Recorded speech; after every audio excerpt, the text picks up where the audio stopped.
मान्यवरांच्या हस्ते या ठिकाणी मानाचा समाजभूषण पुरस्कार आपल्या सर्वांच्या साक्षीने या ठिकाणी संपन्न होतोय। पुणे महानगरपालिकेचे नगरसेवक काकासाहेब चव्हाण आपलं मनपूर्वक स्वागत आहे। पिंपरी चिंचवडून आलेले सन्माननीय कार्यक्षम नगरसेवक बापूसाहेब घोलप आपलं या सोहळ्यामध्ये मनपूर्वक स्वागत आहे।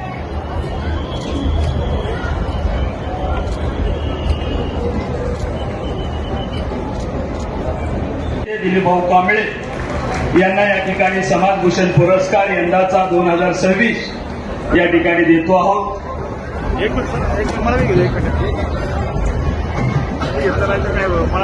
त्यांच्या जोडीला महाराष्ट्र राज्य विधान परिषदेचे लोकप्रिय कार्यक्षम आमदार अमित भाऊ गोरखे यांना लोकशाहीर अण्णाभाऊ साठे समाजभूषण।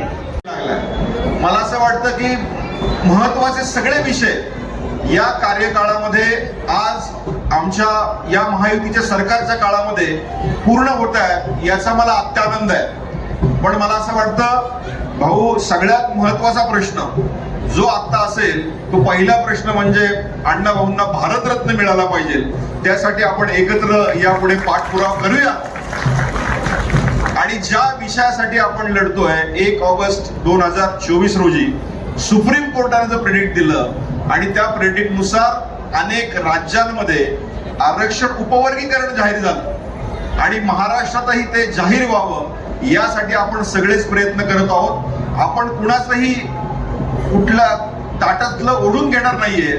आपल्याला जे सुप्रीम कोर्टाने अधिकार दिले, डॉक्टर बाबासाहेब आंबेडकरांनी संविधान मांडलं आणि त्या संविधानाच्या माध्यमातून सुप्रीम कोर्ट त्या ठिकाणी निर्माण झालं, त्या सुप्रीम कोर्टाचा आधार घेऊन त्याचाच आदेशाचं पालन या सरकारने करावं आणि लवकरात लवकर आरक्षण उपवर्गीकरण जाहीर करावं याच्यासाठीही आपण भांडत आहोत, भांडत राहणार आहोत।